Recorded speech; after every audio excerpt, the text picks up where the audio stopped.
Operasi Patuh Agung 2023 akan digelar Polresta Denpasar. Kegiatan ini bertujuan mengurangi fatalitas korban kecelakaan, menangani pelanggaran dan meningkatkan disiplin masyarakat dalam berlalu lintas. Kasih Polresta Denpasar AKP Iketut Sukadi yang dikonfirmasi menerangkan operasi ini akan berlangsung selama 14 hari yaitu sampai 23 Juli 2023. Kepolisian dalam hal ini Satuan Lalu Lintas biasanya meningkatkan kehadiran dan pengawasan di jalan-jalan, tentunya dengan melakukan penegakan hukum terhadap pelanggaran lalu lintas.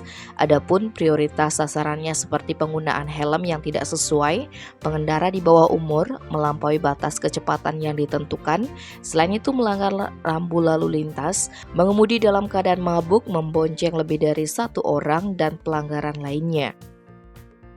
Operasi Patuh Agung 2023 juga melibatkan upaya penyuluhan dan edukasi kepada masyarakat mengenai keselamatan berlalu lintas, termasuk pentingnya menggunakan sabuk pengaman, menjaga jarak aman antar kendaraan, menghindari penggunaan ponsel saat mengemudi, dan mengikuti aturan lalu lintas dengan baik.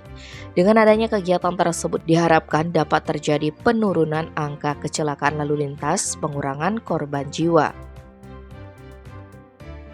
Tim Bali Express melaporkan.